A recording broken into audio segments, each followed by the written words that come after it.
안녕하십니까. 특허법인 펜브릿지 장진규 변리사입니다. 오늘 블록체인 관련 특허 출원 전략에 관한 강의를 시작하도록 하겠습니다.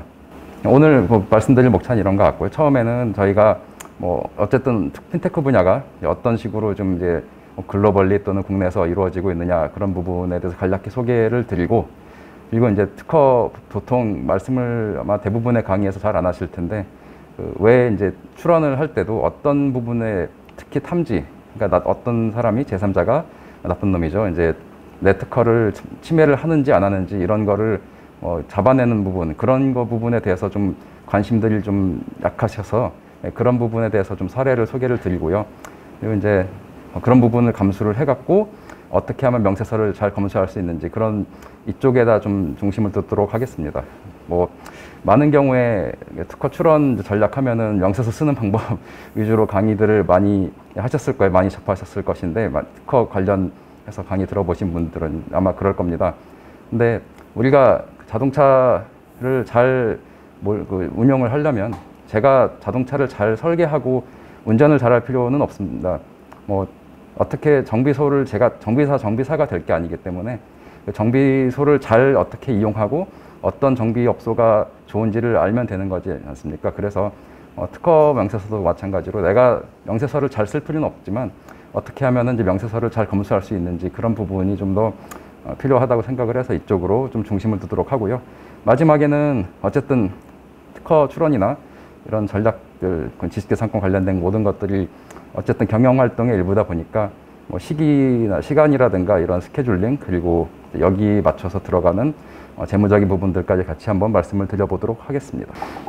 출원 동향을 좀 저도 직접 이제 이거를 다 모든 걸 할 수는 없어서 정부에서 해놨던 어떤 자료들이라든가 아니면 이런저런 논문들을 찾아봤는데 생각보다 이쪽 이렇게 연구한 거나 이제 특허 출원 동향 조사한 것들이 최근 자료가 좀 잘 없었습니다. 없는 편이라 좀 아쉬운데, 이제 2017년에 나왔던 이 보고서에서 보면은 글로벌리나 아니면 이제 우리나라나 미국, 일본 주요 국가를 봤을 때 확실히 결제 쪽이 이제 좀 출원도 많이 있었고요, 분량이. 그 다음에 이제 우리나라에 비해서 유럽이나 이런 미국 같은 경우는 송금 쪽도 좀 많은 편인데, 우리는 송금이나 이런 송금 분야보다는 좀 이렇게 결제 분야가 좀 더 아무리 확실히 압도적으로 많은 거를 좀 알 수 있었고요. 그래서 아마 이번 분은 이제 나라마다 처한 어떤 규제라든가 이런 상황 때문에 그런 부분이 영향을 미친 것으로 생각을 하고 있습니다. 구체적으로 이제 분야를 한번 다른 이제 연구 결과들을 보면은 글로벌 차원에서는 뜨고 있는 분야가 위에 5가지, 이제 지고 있는 분야가 5가지인데 예상하시다시피 보안이나 NFC 아니면 인터넷 전문은행, 금융 데이터 분석, 모바일 결제 이런 부분이 뜨고 있는 거는 지금 몇 년이 지난 상황에서도 크게 차이가 없을 거로 생각을 하고 있습니다. 반면에 이제 지고 있던 분야, 한 5년 전, 6년 전에 그 분야를 보면 주택담보대출, 신용카드 결제, 그리고 ATM 이런 부분을 보시다시피 어떻게 보면 약간 금융 쪽에서 약간 구경제에 해당하는 부분 위주로 아무래도 좀 이게 하향세라고 볼 수 있고, 반면에 이제 모바일 결제 이런 부분은 지금 요새 비트코인 가격도 굉장히 이슈가 되고 있는데 확실히 이런 이제 신경제 쪽, 신금융 쪽에서 그 핫한 분야들이 특허 출원도 거기 맞춰서 증가하고 있는 것을 알 수 있습니다.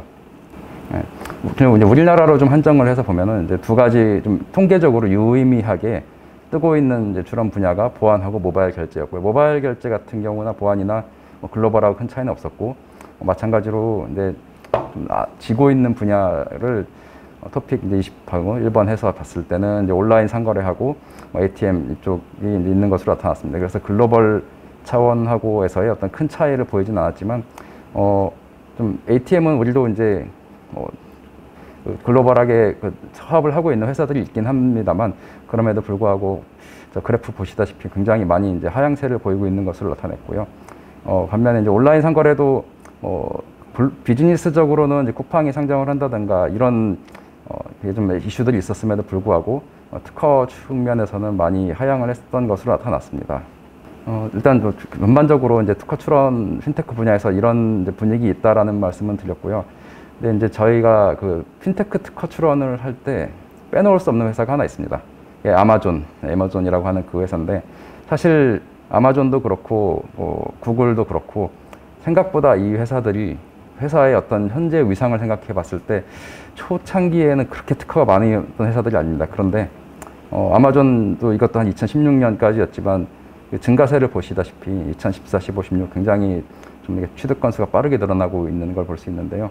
이 회사들이 이렇게 특허 출원 활동에 이제 그다음에 굉장히 관심을 기울이게 됐던 그런 부분이 본인들이 이제 회사가 규모가 커지고 다른 클라우드 사업을 많이 했다라는 부분도 있긴 하지만 아마존 회사가 유독 그 핀테크 쪽에서 이제 특허로 재미를 좀 많이 본 게 하나 있습니다. 이거는 뭐 직구하시는 분들이라면 많이들 보셨을 화면인데 위쪽에서 볼 수 있는 애드 투 바스켓 같은 경우는 우리가 많이 대부분의 쇼핑몰에서 하고 있는 장바구니 담기 메뉴인 거고요. 아래쪽이 그 유명한 이제 원클릭이고 뒤에 원클릭 보시면 뒤에 그 동그라미 옆에 알짜 있는 거 보시다시피 상표로 등록도 했다는 얘기입니다. 그래서 이 원클릭 가지고 굉장히 아마존이 좀 재미를 많이 봤었는데 이게 그러니까 그 전까지는 뭐 이렇게 우리가 생각했던 모델이 뭐 바스켓에 이렇게 담아놓고 나중에 가서 체크아웃을 하고 이런 어떤 계산하는 모델이었던 반면에 이제 아마존이 굉장히 이 그 원클릭 가지고 재미를 많이 봤는데 이 사례가 사실 뭐 워낙 많이들 말씀하셔갖고 좀 진부하긴 했지만 오늘 말씀을 안 드릴 수 없었던 이유가 이제 설명드리겠습니다. 뭐 내용은 다 읽어드리려고 하는 건 아니고요. 어쨌든 그 기존에 장바구니에 담고 이걸 가지고 가서 내 뭐 카드 정보, 무슨 집 정보, 주소 정보 이런 걸 입력하고 하던 것에 비해서 자기가 이미 어느 정도 뭐 자기 식별자죠. 이제 아이디나 이런 카드 정보나 결제 정보 이런 것들이 이미 저쪽 서버에 입력이 돼 있고 뭐 어떤 정보를 가지고 있고 그거를 연결을 시켜서 했을 때 한 번에 이제 클릭할 수 있다는 거가 어떤 그 쇼핑하는 사람 입장에서 굉장히 좀 유리할 수밖에 없는 부분이고 뭐 그래서 굉장히 상업적으로나 또 이 특허를 가지고 상당한 이제 다툼도 있었고요. 다른 경쟁사들하고 분쟁도 있었는데 잘 방어를 하고 해내갖고 좀 특허 가지고 재미를 봤다라고 얘기할 수 있는 특허입니다.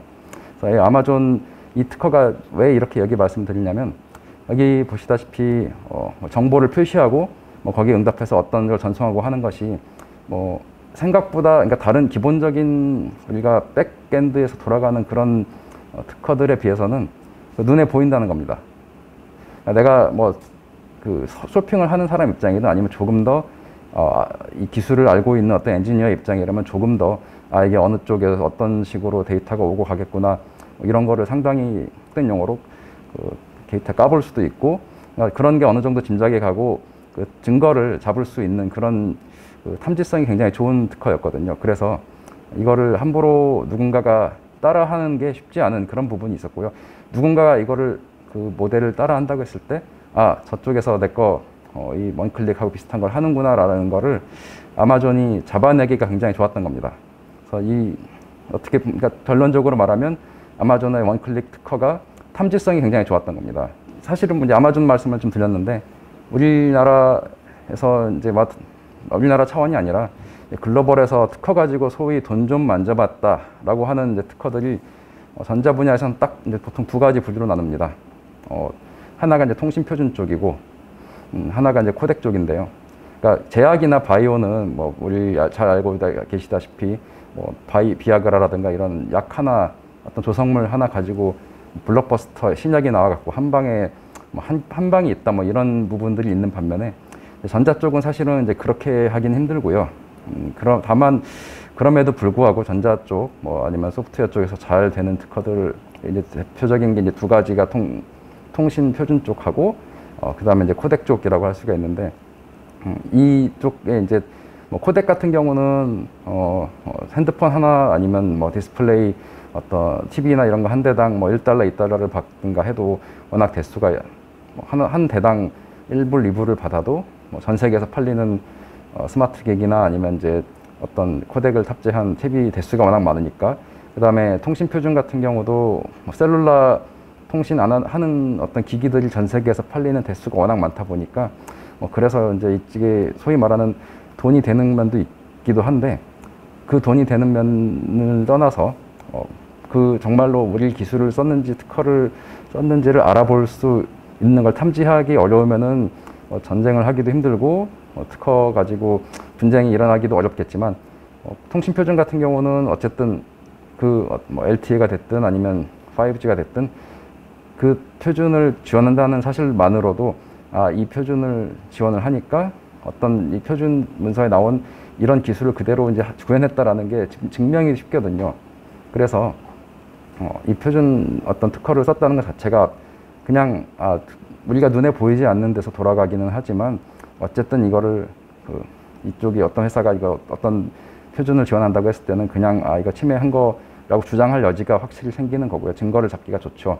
코덱도 뭐 H.264든 265든 어떤 영상을 어떤 포맷으로 디코딩을 하는 디코더가 있었을 때 이 코덱 뭐 씁니다라고 하면 우리 거 특허 적용된 거네요라고 얘기하기가 좋았던 겁니다. 그래서 코덱 같은 경우는 뭐 흔치 않게 MPEG-LA 같은 회사들에서 이제 결성 간사가 돼갖고 운영하는 특허풀 같은 것들이 상당히 좀 이렇게 흥행을 많이 한 면이 있어요. 세 번째 사례를 하나 말씀드리고 싶은데 잘 국내에 알려지진 않은 사례인데 TQP 디벨롭먼트라는 회사가 여기 글씨가 좀 작긴 한데요. 삼성 일렉트로닉스 아메리카, 그래서 삼성전자 미국 법인을 상대로 소송을 좀 했었고, 이 회사가 뒤에 보시면 합의 종결 근거에 이제 합의로 나와 있습니다. 돈 냈다는 거죠, 삼성전자 측에서. 근데 이 회사가 했던 게 이 삼성전자가 아니라 굉장히 많습니다. 어떤 정도로 많이 했었냐면 데이터베이스에서 한번 이렇게 이 TQP가 이 자기네 특허를 가지고 다른 회사들을 얼마나 많이 이제 소송을 해봤나라고 한번 따져봤더니 뭐 우리가 알만한 회사가 굉장히 많습니다. LG전자도 당했고 후지츠 그룹폰부터 해결해갖고 뭐 링크드인, 뭐 현대차, 벤츠, 메릴린치까지 뭐 우리가 뭔가 웹사이트를 운영한다, 영어로 된 미국 땅에서 이렇게 되어 있을 만한 회사들은 거의 한 번씩은 다 당했을 정도입니다. 이게 아마 여기 전체 건수 보시면 글씨 자그맣게 보이실 텐데 100건, 백수십 건 됩니다. 그러니까 뭐 이제 항소심이나 이런 부분들 합쳐서 약간 중복이 됐긴 하지만 어쨌든 100개 넘는 이런 유명한 회사들이 소송을 많이 당했고요. 대부분 뭐 끝까지 가지 못하고 거의 100개 이상이 다들 이 TQP라는 회사에다가 돈을 다 물어주고 끝났습니다. 그럼 도대체 이런 특허, 이 회사가 뭐 하는, 무슨 특허를 가지고 있었길래 이렇게 굴지 회사들이 이렇게 좀 싸워보지도 못하고 다들 손을 들었는가라고 했을 때 봤더니 소장에 이제 일부 나와 있는 부분인데 뭐 삼성닷컴, 이게 아마 미국 쪽에 있는 삼성전자 어떤 웹사이트 쪽에서 싱글 사인온이죠. 그래서 한 번 아이디 가지고 로그인하면 뭐 여러 이제 사이트들에 동시에 이제 쓸 수 있는 그런 로그인 기술이었죠. 이거랑 관련된 내부 시스템에서 RC4 암호화 알고리즘을 썼다. 그 SSL이나 TLS라는 어떤 그 암호화 이제 를 할매에 있어서 같이 RC4 알고리즘을 썼다라는 이유로 제소를 했었습니다. 근데 이 RC4를 썼는지 안 썼는지를 알 수는 그러니까 이런 거를 이게 한 2000 사건이 7년, 8년 뭐 넘었을 건데 웹 브라우저에서 이렇게 보시면은 아마 캡처가 될 겁니다. SSL 뭐 한 다음에 RC4 무슨 AES 이런 알고리즘 어떤 거 썼는지가 캡처가 됐기 때문에 그래서 이쪽 니네 서버에서 뭐 삼성 당신네 서버에서 우리 RC4 알고리즘을 썼고 우리는 RC4 알고리즘을 썼다면 우리 특허를 그대로 이제 쓴 것이니까 뭐 침해입니다라고 주장을 했던 거고요. 유명한 회사들 백수십 군데 하고 해서 합의금을 다 받았으니까 뭐 굉장히 투자자들하고 그 회사는 이제 재미를 많이 봤겠죠. 근데 이 회사 RC4 그러니까 TQP 디벨롭먼트 사례도 그렇고 통신이나 뭐 코덱 사례도 그렇고 결국은 이렇게 성공을 거둔 사례들이 공통점이 내 특허를 그러니까 어떤 이제 제3자가 다른 회사들이 쓰고 있는지 안 쓰고 있는지 증거 잡기가 굉장히 좋았다는 게 있거든요. 그래서 앞으로 만약에 뭐 발명의 성격에 따라서 기술의 성격에 따라서 뭐 쉽지는 않을 수는 있어요. 대부분 코딩 하셔갖고 하시는 그런 이제 비즈니스 하시는 경우가 많긴 한데 그런 경우에 쉽지는 않긴 한데 그래도 할 수 있다고 하면 가급적이면 내가 이 특허 썼을 때 이 특허 내용 상대방 뭐 누군가가 경쟁자가 썼는지 찾아낼 수 있을지 그런 부분을 잘 염두에 두고 썼나를 꼭 한번 마음에 두시고 특허 출원 진행하시기를 꼭 정말 진정으로 권유드립니다. 이제 탐지 가능성에 대해서 이렇게 좀 강조를 많이 드렸는데요. 그래서 이제 그렇게 했을 때 이제 우리가 그러면 탐지 가능성도 봐야 되고 뭐 이런 건 알았습니다. 근데 그러면 이제 특허 명세서 써달라고 발명 이제 변리사하고 상담을 하기로 했는데 어떻게 뭐 명세서 쓰겠죠. 우리 발명 이런 겁니다라고 얘기를 하고 그쪽에서 이제 상담도 하고 그 초안도 쓰셨는데 이 초안을 어떻게 하면 내가 이제 검수를 잘 할 수 있나? 왜냐하면 우리가 저희 뭐 비유를 하자면 저희 처도 이제 자동차가 고장이 나면 본인이 자신이 없으니까 그리고 저보고 그 정비소 이제 사장님한테 가서 좀 얘기를 해보라라고 많이 하거든요. 물론 뭐 제가 저라고 그렇게 자동차를 잘 알고 그런 건 아닌데 그래도 이제 뭐 정비소 사장님한테 어떤 식으로 뭐가 고장이 났고 어떤 부분을 봐달라라고 얘기를 잘할 것 같은가 봐요. 그래서 특허 같은 경우도 만약에 이제 뭐 명세서 처음에 이렇게 받아보시게 되면 보통 엔지니어나 뭐 코딩 하시는 분들 물론 이제 개발하시느라 바쁜 것도 이해됩니다. 뭐 아무래도 특허는 이제 좀 신경 쓰시려면 시간은 써야 되고 내가 또 이 특허 신경 쓸 시간 동안 이제 개발할 일정도 밀리고 바쁘긴 한 거는 이해하지만 그럼에도 불구하고 어떻게 하면 어떤 부분을 이제 보면 된다 이런 거를 좀 말씀을 드리고 싶습니다. 그래서 제일 가장 이제 그 첫 번째 부분이 잘 이렇게 국내 제가 책들이랑 이런저런 강의를 많이 봤는데 이 얘기를 잘 안 해주시는데 변리사들이 많이 보는 그 국내의 어떤 명세서 쓰는 법에 대한 책들이 바이블 2개가 있어요. 그 중에 이제 미국의 그 유명하신 한 분이 쓴 책에 보면 그분조차도 이제 이 얘기를 하십니다. 청구항만 보고 그림을 그려봐라. 그래갖고 청구항 앞에서 이미 지금 수업들 보셔갖고 그 청구항이 뭐고 발명의 설명 뭔지 어느 정도는 이미 아셨으리라 보고 제가 전제를 하고 말씀을 드릴게요. 청구항을 보고 그림을 그려봅니다. 그래서 뭐 기계나 이런 부분이면 이제 그림을 그리기가 조금 쉽긴 하겠지만 전자 분야라거나 컴퓨터 분야라고 해도 못할 건 없습니다. 그래서 구성 요소 간에 어떻게 이 그림 말을 보고 결합이 되어 있고 그 앞에 그림 도면 보지 마시고요.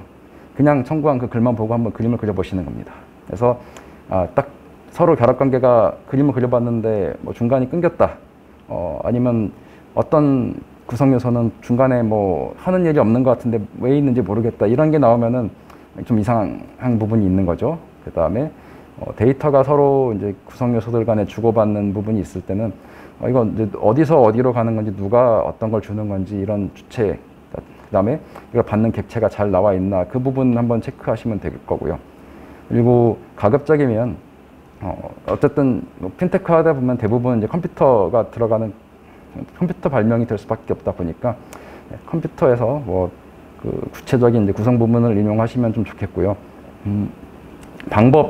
특허는 이제 방법 아니면 물건이거든요. 두 가지로 나눌 수가 있는데 이왕이면 이제 물건으로 하시는 게 그 권리 행사 측면이라든가 아니면 이제 어떤 침해를 방지하거나 권리 행사하는 측면에서 좀 유리한 면이 있기 때문에 물론 이제 여유가 있으면 물건도 하고 방법으로도 좀 나타내시긴 하는데 방법으로 해도 결국에는 이러이러한 방법을 수행하는 이런 단계를 수행하는 컴퓨터로 읽을 수 있는 매체에서 물건으로 가게 되다 보니까 어쨌든 물건 쪽으로 이제 쓰시기를 권해드립니다. 그래서 청구항 한번 보고 혼자 이렇게 백지에다 그림을 그려보시고 그러면은 그랬을 때 어색한 부분 또 뭔가 빠진 부분이 있으면 그게 이제 문제가 있다라고 이제 인식을 할 수 있을 거고요.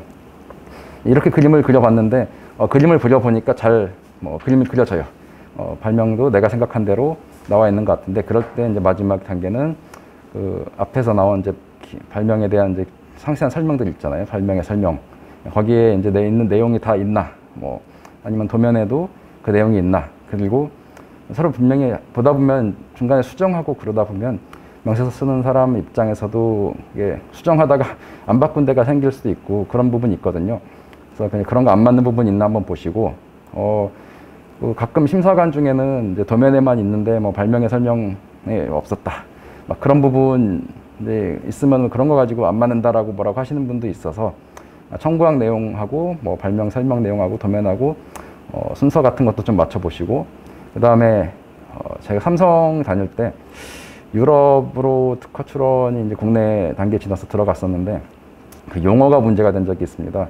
그 뭐 특정 그 RF 카드 관련된 이제 특허를 갔는데 이 용어가 표준적이지 않은 약간 일본의 어떤 특정 회사에서 쓰는 그런 이제 용어가 엔지니어가 그대로 그거를 발명 신고서에 쓰시고 그게 특허 명세서에도 그대로 반영돼서 뭐 오케이 해갖고 갔는데 유럽 심사관은 이거는 자기가 무슨 말인지 모르겠다.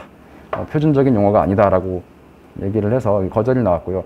그거를 표준적인 용어로 바꾸려고 하니까 그거는 허용될 수 없는 새로운 사실이다 해갖고 참 이러지도 못하고 저러지도 못하고 돈은 돈대로 다 들어갔는데 유럽 우리나라처럼 싸지 않고 비싸거든요.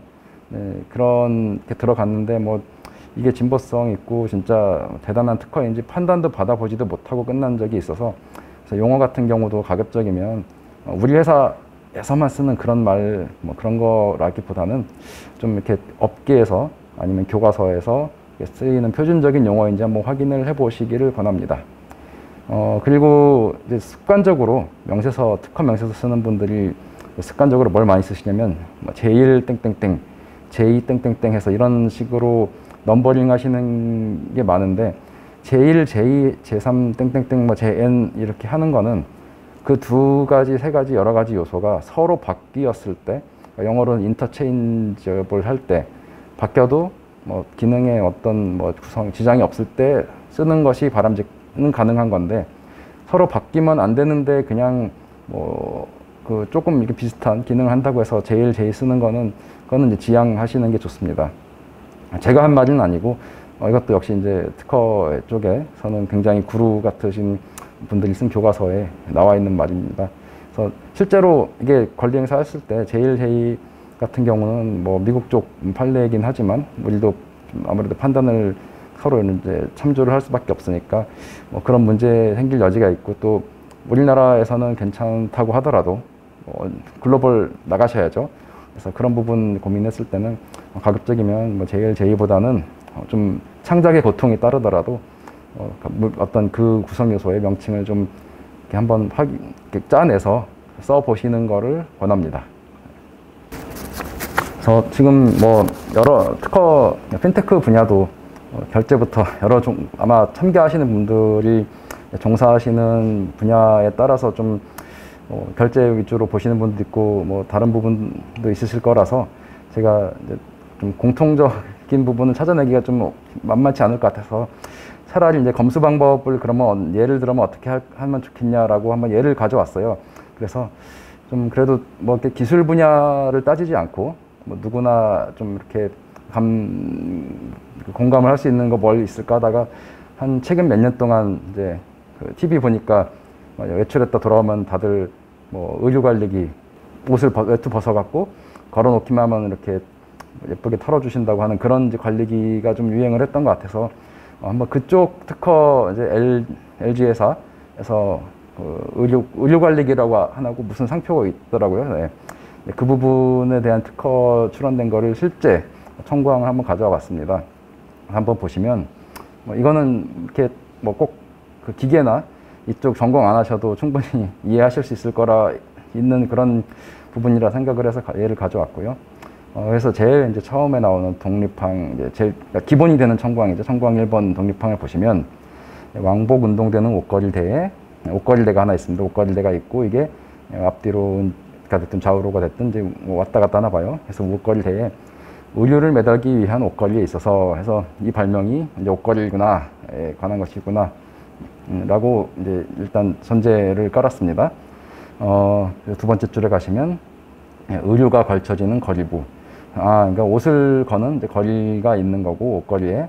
그다음에 그 다음 줄에 가시면 이제 상기 거리부를 한 개 옷걸이대에 매다는 고리. 그러니까 옷이 걸쳐지는 이제 거리부가 있는데 그거를 또 옷걸이대에 좌우로든 어디로든 이제 왕복으로 왔다 갔다 운동하는 그 대에 뭐 매달려면 고리가 있긴 있어야겠죠. 그래서 옷걸이대에 매다는 고리가 있고 그 다음에 지금 여기까지 보시면은 왕복 운동되는 옷걸이대는 어디서 연결돼 갖고 이렇게 뭐 왔다 갔다 하는지는 모르겠지만 거리부랑 그러니까 이제 어떤 고리로 해갖고 옷걸이대에는 연결되는 부분까지는 이제 알 수 있어요. 그 다음에 이 거리로부터 하측으로 연장되고 한 거 보니까 이제 거리부에서 밑으로 이렇게 좀 늘어지는 거구나. 늘어지는 게 뭔가 계속 보일게요.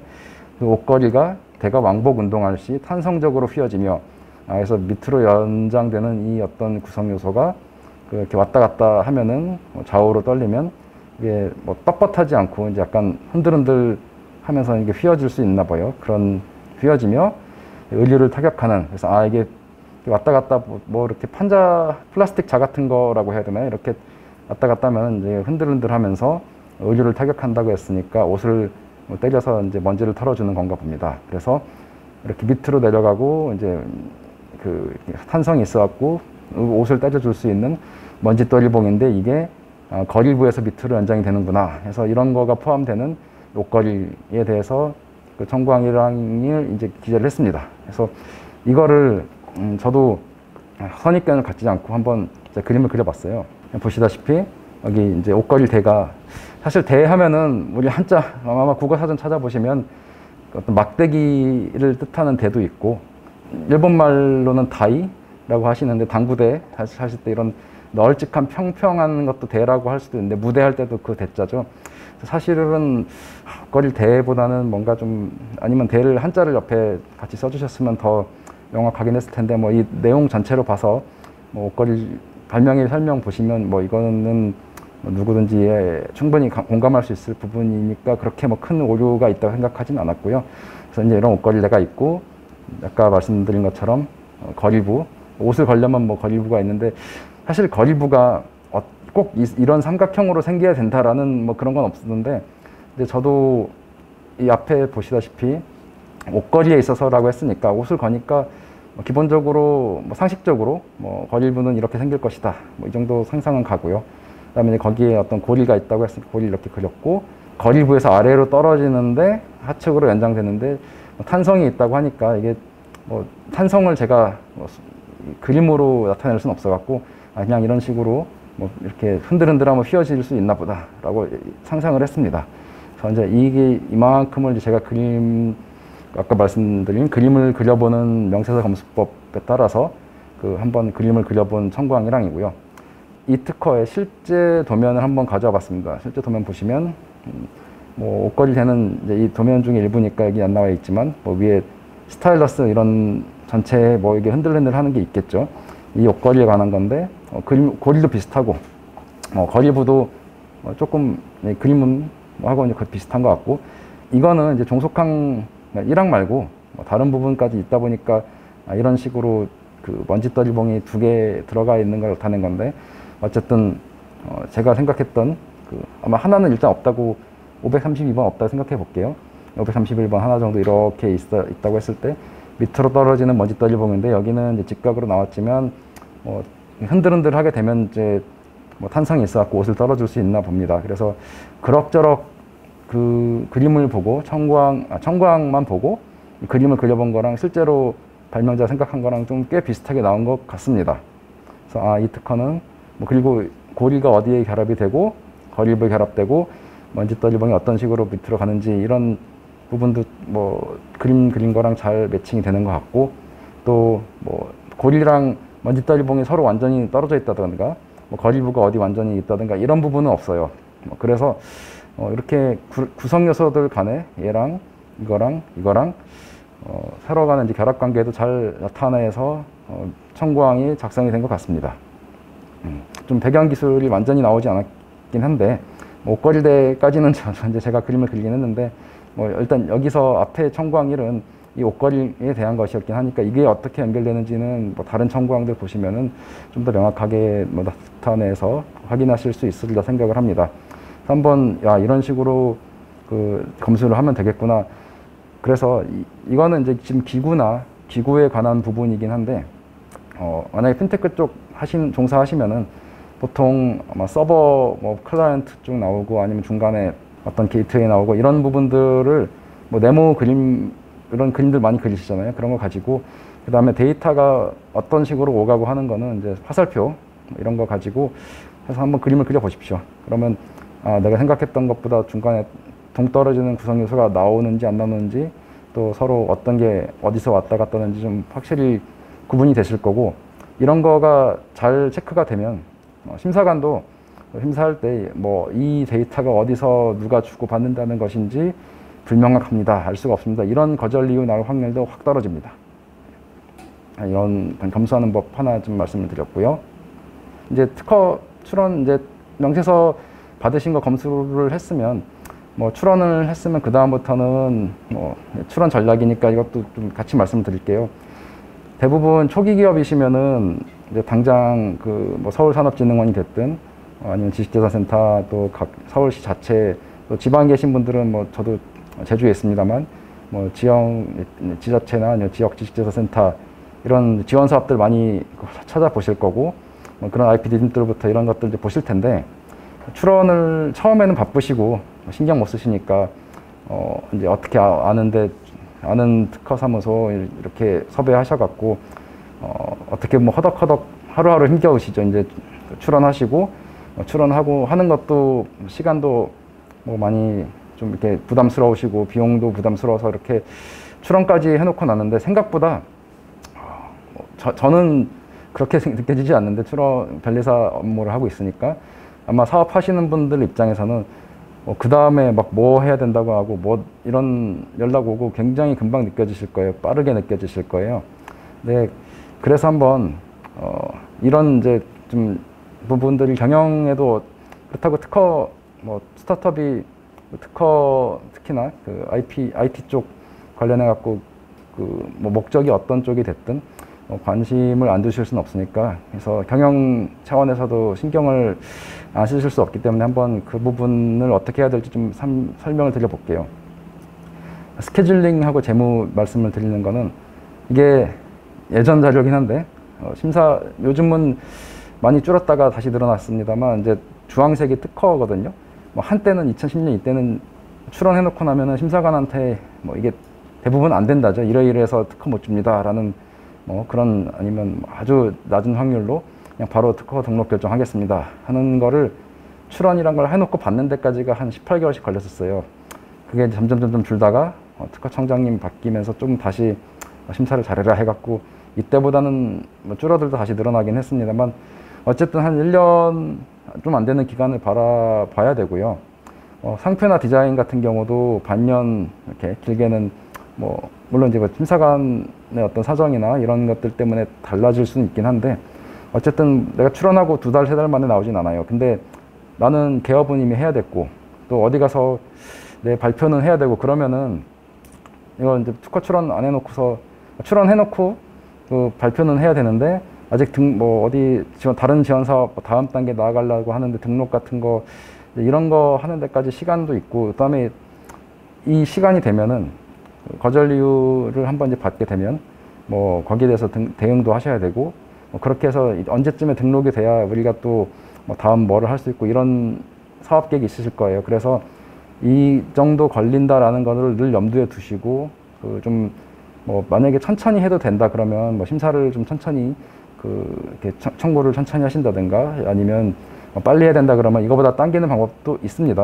뭐 돈 더 내면 급행료 내면 세상에 안 되는 게 어디 있겠습니까? 그래서 뭐 우선 심사 같은 것들 하시면은 좀 더 빨리 받을 수도 있으니까 그리고 회사가 또 이때쯤 되면 심사 그러니까 거절 이유 통지 나왔을 때 대응하는데도 돈이 들고 또 이제 어쨌든 그 잘 대응을 해서 등록을 하고 이럴 때도 뭐 등록 성사금 이런 비용 들어가는 것도 있기 때문에 뭐 그 대기업이라고 해서 꼭 뭐 항상 여유 있는 거 아닙니다. 저도 대기업 있었을 때도 매년 예산은 줄이려는 그 재무팀과 늘리고자 하는 특허팀 어떤 그런 기싸움이 늘 있는 거고요. 그래서 어쨌든 그 회사가 이거 지출해야 되는 부분을 염두에 두시고 좀 경영을 하셔야 되는 거라서 심사도 이 정도 걸리는구나 예상하고 계시면 하시고 꼭 경영계획 잡을 때 특허도 또 한 건이 아니잖아요. 만약에 많이 하시면은 개발 많이 하시면 2건, 3건이 여러 번 어떤 텀을 두고 출원이 이루어졌을 때 언제쯤 이게 뭐가 돌아올 것 같고 이런 부분들을 좀 고민을 하시면 좋겠어요. 그래서 그래야지 나중에 질문이 있었는데 끝나기 전에 한번 말씀드리겠습니다. 답변 드리겠습니다. 네, 그런 부분 좀 고민을 하셨으면 좋겠고요. 이게 아마 실질적으로 그러니까 국내에서 우리나라에서 이제 많이 하는 그 어떤 프랙티스죠. 우리 한국말로 특허 출원을 이렇게 하시고 뭐 그 기술 마케팅을 하시든 아니면 한 1년 정도 그냥 우리 회사 이런 거 하고 있습니다. 투자 받으러 다니시든 이제 1년 정도 있다가 뭐 이제 해외 진출 계획이 있으면 우리 뭐 해외도 나가야 된다고 하면 한 10달, 11달쯤 되면 이제 특허사무소에서 이거 해외 출원하실 거예요 하고 받으실 거 아니에요. 근데 사실 우리는 뭐 그냥 딱 타겟 시장이 명확해요. 해서 뭐 우리는 미국만 할 겁니다. 그런 경우도 있지만 대부분 많은 경우에는 뭐 그게 아직 모르겠고 뭐 베트남서도 얘기가 오간다. 어디서도 우리 기술에 대한 뭐 문의가 있다. 그러면 그럼 어디로 나가야 될지 모르겠으니 PCT라는 게 있습니다. 해서 국제특허 출원, 국제 출원이라는 걸 하게 됩니다. 한국말로 할 수 있거든요. 옛날에는 영어나 일본말로 해야 됐는데 지금은 한국말로 할 수 있게 된 지가 오래돼서 어차피 번역도 안 해도 되니까 한 7, 80 들여갖고 PCT 출원이라는 걸 합니다.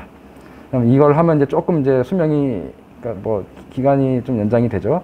그래서 이걸 한 날로부터 이제 18달 해서 1년 6개월 정도 시간을 좀 벌어서 이제 또 글로벌 뭐 해외 거기 만나면 우리 그 국제 인터내셔널 뭐 출원이 있습니다 해갖고 얘기하실 수도 있고요. 이 정도 기간 동안은 대부분 나라에 대해서 이 처음 출원한 날로부터는 이때까지 합치면 30개월 되거든요. 2년 반 정도.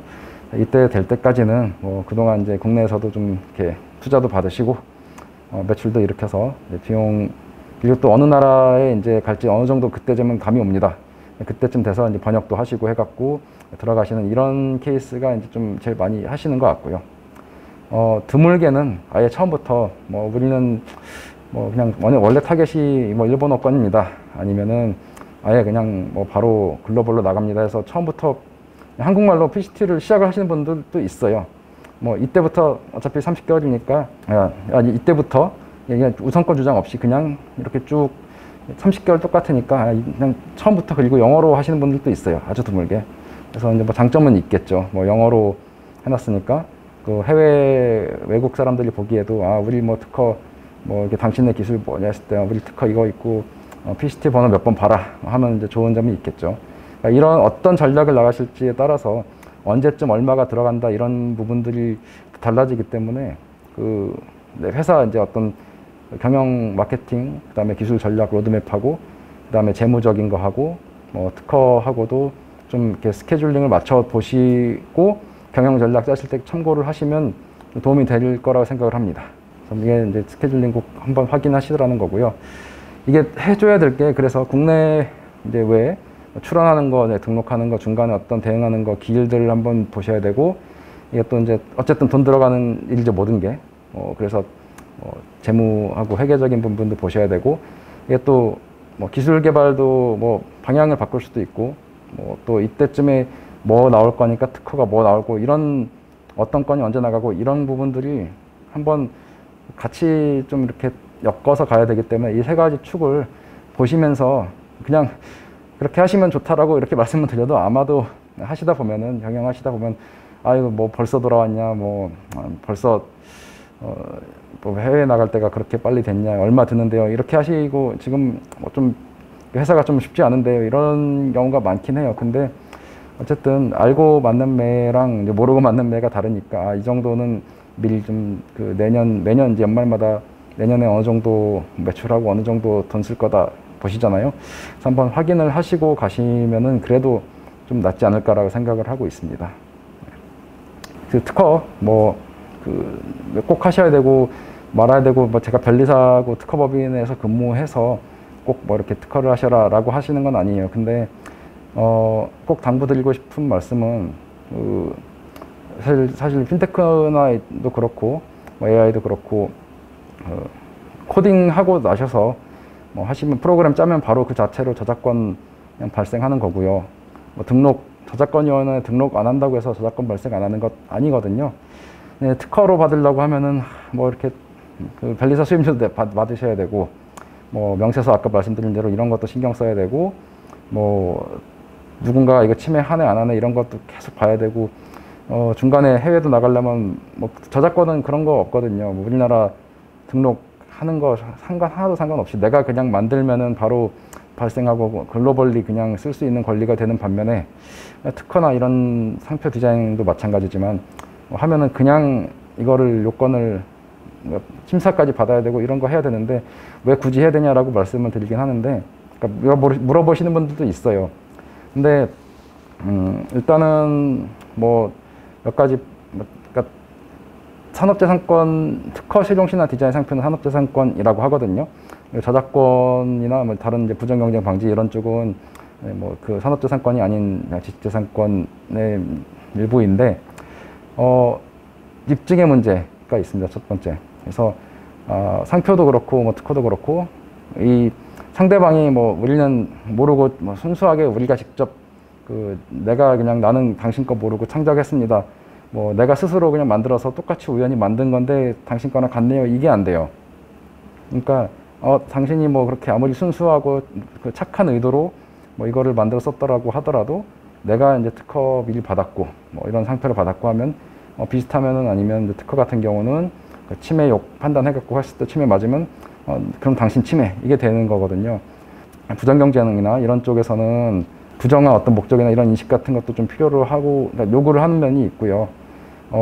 그리고 부정경쟁 방지 같은 경우는 뭐 상표나 특허도 그렇고, 그러니까 형상도 널리 인식 이런 것도 요구하는 면이 있어갖고, 반면에 이제 산업재산권, 특허 쪽에서는 그냥 뭐 유명하고 뭐 알려졌고 이게 누구 거고 이런 거 필요가 없어서 바로 금지 청구 들어가고 뭐 민사형사 들어갈 수 있는 부분이 있어서, 좀 그런 양쪽이 어떤 뭐 이게 좋고 이게 나쁘다 그런 거라기보다 어쨌든 입증하는 거라든가 아니면 어떤 경우에 어떻게 써먹을 수 있다, 이런 좀 상보적인 면이 있기 때문에, 그래서 하실 수 있으면은 양쪽으로 좀 다 해놓으시라라는 말씀 드리고 싶고, 그리고 이제 특허 받으시는 목적이 정말로 아까 말씀드린 뭐 아마존의 어떤 원클릭이라든가 뭐 표준 특허들 또 이런 것들처럼 내가 하고 있는 이 기술에 대해서 우리 회사만 쓰고 남들 쓰는 거를 이제 그냥 잘 틀어 잡겠다 뭐라고 생각하실 수도 있고, 그게 목적이실 수도 있고요. 아니면은 어디 그래도 뭐 그 사업계획서에다가 투자자들한테 우리 몇 건 있다라든가, 아니면 다른 이제 사업 지원을 할 때 아니면 벤처기업 지정 받을 때 몇 건 있어야 되고, 이런 부분 때문에 등록이 필요하실 수도 있고요. 그러니까 제가 뭐 이거는 그 소위 말하는 실정용이고 뭐 오로지 등록이 필요하고 뭐 권리범위 특허 이런 거 안 따져도 된다, 그런 거 나쁘다라고 말씀드리진 않아요. 뭐 그 자체로도 어떤 뭐 특허의 어떤 새로운 우리나라 한국형 그 목적이 있다고 생각은 합니다. 그래서 양쪽이 그런 어떤 유형이 있을 때 그 부분도 전략을 좀 가져가시는 거를 좀 추천을 드릴게요. 그래서 아까 말씀드린 이제 방법들은 아무래도 이제 특허 제도 원래 목적에 좀 충실하게 내가 탐지를 이렇게 하고 내가 이제 남들한테 권리를 행사 잘 할 수 있도록 하기 위한 방식으로 말씀을 드린 거였고, 반면에 뭐 나는 정말 등록이 꼭 필요하고 뭐 이 특허를 가지고 뭐 건수가 중요하고 이런 게 있다고 하시면은 거기에 맞는 전략들은 따로 있습니다. 그래서 뭐 그거를 공식적으로 말씀드릴 수는 없어도 이게 무조건 등록이 필요하다고 하면은 그거는 그 선임하신 변리사님 뭐 대리인이죠 하고 그 말씀 꼭 나누셔갖고 이거는 빨리 등록 뭐 이렇게, 그다음에 권리범위 이런 내가 권리 행사 못한다고 나중에 이제 뒷말하지 않을 테니 꼭 한 번에 바로 등록되게 해주세요, 이렇게 말씀하시면 돼요. 거기 각자 이제 사무소마다 노하우가 있고 또 변리사마다 어쨌든 등록을 이제 바로 시킬 거를 요구를 하시면 거기 맞춰서 하실 수 있는 부분이 있기 때문에 그거는 이제 거기 맞추시면 될 거고, 다만 정말로 우리 기술이 정말 중요하고 또 누군가가 이거를 침해하는 거를 꼭 이제 좀 잘 잡아올 수 있겠다 싶을 때는 오늘 말씀드린 어떤 이런 기법들을 좀 염두에 두셔갖고 활용을 하셨으면 좋겠습니다. 그렇고요. 그래서 꼭 마지막으로 이제 말씀드린 거는 아까 재무랑 스케줄링 말씀드린 것처럼 출원뿐만이 아니라 뭐 등록 이런 할 때마다 들어가는 비용이나 그런 기간도 있고요. 또 뭐 해외 진출하시면 이제 해외 나가면서 또 해외 나라마다 또 많이 그게 뭐랄까 절차도 다양하고 우리나라처럼 보다 이제 좀 비용도 다 우리나라 변리사들 하는 거에 비해서 굉장히 비싸기도 하고, 또 특허청도 심사 기간도 많이 길고 그런 부분이 다 달라지기 때문에 그러니까 그런 부분도 미리 좀 준비를 하셨으면 좋겠고요. 뭐 무엇보다도 이제 명세서 같은 경우는 귀찮다고 그냥 알아서 해주세요 하지 마시고 정말 중요한 특허라고 하시면, 그리고 내부적으로 이렇게 뭐 성과 안 된다라고 하지 마시고, 그런 특허 명세서 검수하는 거에 대해서도 어느 정도 수고를 좀 종업원이 계시면 인정을 해주셨으면 좋겠고요. 오해라고 한 거는 이제 어떤 거절리어 나온 거 이런 것도 내가 어떻게 잘 심사관하고 내고를 했냐에 따라서 나중에 행사할 때 그 영향 미치거든요. 그래서 관심을 좀 가지셨으면 좋겠고, 뭐 내가 모든 걸 다 할 수 없지 않습니까? 뭐 그래서 세무사님 활용하시고 이제 법무 쪽도 변호사, 법무사 활용하시듯이 같이 이제 신뢰 쌓으신 변리사님 있으면 꼭 전문가 활용하셔서 잘 활용하시기 바랍니다. 그래서 아까 말씀드린 것처럼 내가 출원하고자 하는 목적이 뭐 어떤 성과 등록용인지 아니면 진짜 권리 범위를 잘 잡겠다라고 하는 용인지 보셔갖고 잘 컨설팅 하셔갖고 좀 활용하셨으면 좋겠습니다. 저는 오늘 이제 제가 드릴 특허 출원 전략 해서는 여기까지 말씀을 드리도록 하겠고, 아까 질문 들어온 게 있어서 한번 답변을 드려볼게요. 한 분께서 여쭤보신 게 블록체인이나 NFT는 오픈소스를 기반으로 개발하게 되는데 특허 준비 시 주의할 점이 있을까요? 오픈소스가 상용 시 제약도 있고 기술적 제약도 약해 보입니다. 특허 등록 시 기술적 차별이 어려워 보입니다. 라고 말씀을 하셨는데, 오픈소스 관련해 갖고 한번 특허 관련해서 일반적인 어떤 답변을 한번 드리고, 한번 그 일반적인 답변으로부터 한번 말씀을 좀 시작해 볼게요. 오픈소스들 보면 대부분 그쪽 어떤 단체가 어떤 그 라이선스 택했냐에 따라서 아마 좀 몇 가지 유형 있을 겁니다. 특허 어떻게 해야 될 거고. 근데 대부분 제가 알고 있기로는 오픈소스 쓰시게 되면 뭐 내가 생각한 내가 이제 직접 인하우스에서 개발한 그 특허권을 그 오픈소스 활용하는 쪽들에게는 행사 못한다라고 알고 있고요. 그런 제약들을 두고 있는 걸로 알고 있고, 그래서 그런 회의론들이 있었어요. 이거 오픈소스 써서 개발할 건데, 아니면 우리 회사는 주로 오픈소스 기반으로 이제 개발을 하는데, 뭐 특허 꼭 해야 되느냐, 뭐 이런 말씀하시는 분들도 있었거든요. 근데, 그러니까 그 오픈소스 쓰지 않더라도, 갖다 쓰지 않아도 우리 회사가 개발한 아이디어, 뭐 그거 기술 가지고 구현을 하는 경우에는 뭐 충분히 권리 행사할 수 있는 부분이 있고, 그냥 그 오픈소스 쓰는 라이센스 허여한 단체의 어떤 규약의 제약을 받지 않는 단체들이, 그러니까 당사자들이 있기 때문에 꼭 의미가 없진 않고요. 그 다음에 주의할 점이라고 하면 아까 말씀드린 것처럼 내가 이제 다른 저쪽에서 오릴 특허를 쓰고 있는 것 같아도 그거를 내가 어쨌든 쓰고 나면 기여를 컨트리뷰션을 하셔야 되잖아요. 그쪽 오픈소스에다가 했을 때 좀 약간 권리를 한 절반 정도는 포기하는 면이 있어서 그런 부분에 있어서는 좀 고민은 좀 해보셔야 될 것 같습니다. 그 뒷부분에 어떤 질문의 의도는 등록 시 차별이 어려워 보인다, 이 부분에 대해서는 이해한 바가 맞는지 한번 모르겠는데, 특허 자체를 이제 등록하시겠다는 건 기술 자체가 아니라 기술적 사상, 영어로는 테크놀로지컬 스피릿이거든요. 그래서 그 오픈소스에서 이제 제시하고 있는 뭐 이런 식으로 어떻게 동작시키고 이 다음에 뭘 주고받고 이거를 그대로 하는 거는 당연히 차별이 어려우신 거고요. 뭐 일반론으로 갈 수밖에 없는데, 오픈소스를 쓰셨어도 다른 어떤 뭐 구성이라든가 그런 부분이 있으면은 이거는 좀 한번 케이스 바이 케이스라서 한번 트라이얼을 해볼 건지 안 해볼 건지는 한번 상담을 해보시는 게 좋겠고, 이거는 솔직히 말씀드리면은 글로는 답변 드리기가 사실 어려울 것 같고, 담당하시는 분이 있으면 변리사님하고 한번 내용 보시고 구체적인 사례에 따라서 한번 이게 차별화 가능할지 않을지를 말씀을 해보시는 게 나을 것 같고요.